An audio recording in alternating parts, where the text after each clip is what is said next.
तो वहाँ पे प्यारे बच्चों देखिए क्वेश्चन क्या बोल रहा है कि the circumference of the trunk of a tree cylindrical in shape in 132 centimeter. Find the volume of timber that can be obtained from the trunk if the length of the trunk is 1.5 metre. मतलब हमारे पास एक लकड़ी का सिल्ली है, लकड़ी का एक सिल्ली है। जैसा कि आप लोग जानते होंगे लकड़ी का सिल्ली जो होता है देखने में कैसा होता है, सिलेंड्रिकल होता है।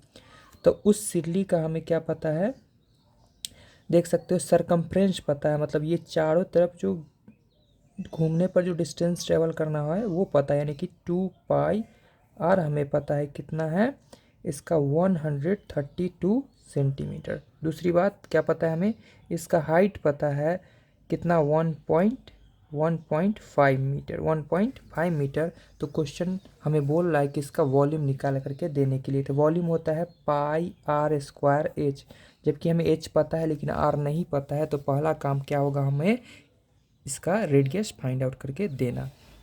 तो हमारे पास क्वेश्चन में गिवन क्या है, तो चलिए इसका करते हैं हम लोग सॉल्यूशन। हमारे पास गिवन क्या है, सरकमफ्रेंस गिवन है,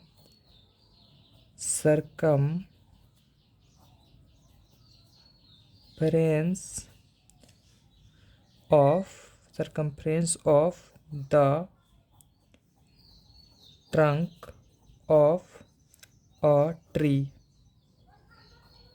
यानी वह पता हमें कितना है 132 सेंटीमीटर, जबकि सरकमफ्रेंस जो होगा इसका क्या होता है 2πr होता है, बेस का सरकमफ्रेंस या टॉप का पार्ट का। ठीक है, तो लिख दिया हमने। अब यहाँ से आप देख सकते हो पाई का वैल्यू क्वेश्चन में नहीं गिवन है, 22/7 लेते हैं, रेडियस एज इट इज छोड़ते हैं, 132 सेंटीमीटर यहाँ लिख देते हैं। अब आप देख सकते हो कि जो सब यहाँ पर बट्टा में है वो सभी चले जाते हैं सट्टा में, और जो सट्टा में है वो चले जाते हैं बट्टा में। इसके टेबल में यह 6 टाइम्स कैंसिल और 2 के टेबल में 3 times cancel. So radius is equal to 21 centimetre. Radius क्या निकल के आ गया, 21 सेंटीमीटर निकल करके आ गया। ठीक है, तो रेडियस हमें निकल के आ चुका है 21 सेंटीमीटर। तो अब हम इसका क्या निकालेंगे, वॉल्यूम। ठीक है, तो हम लिखेंगे कि वॉल्यूम ऑफ जो भी चीज़ लिखा हुआ है टिम्बर, यानी लकड़ी का आयतन, जो इस सिलेंड्रिकल जो ब्लॉक है, या बोल सकते हैं सिलेंड्रिकल हमारे पास जो ट्रंक ऑफ ट्री है उसका हम लोग क्या निकाल रहे हैं, वॉल्यूम। तो volume of timber is equal to πr²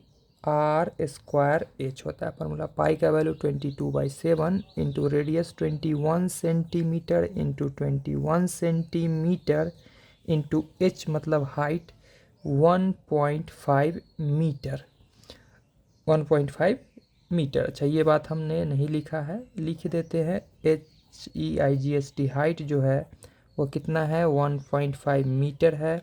यानी इसको सेंटीमीटर में लिखने चले तो हम लोग क्या करेंगे, 100 से मल्टीप्लाई करेंगे तो ये सेंटीमीटर में कन्वर्ट होगा। पॉइंट के बाद कितना डिजिट है, एक डिजिट 10 देके पॉइंट कैंसिल, ये 0 से 0 कैंसिल। इस प्रकार हमने देखा 150 सेंटीमीटर आया। तो यहाँ पर 150 सेंटीमीटर हम लिख दिए हैं। क्लियर होगा। 7 के टेबल में ये 3 टाइम्स आता है। अब सभी को कर लेते हैं हम लोग मल्टीप्लाई। जो रिजल्ट आएगा उस रिजल्ट को हम बाद में कन्वर्ट कर सकते हैं किस चीज़ में, मीटर स्क्वायर में। देखिएगा तो 22 इंटू 3 जो हो जाएगा वह हो जाएगा 66।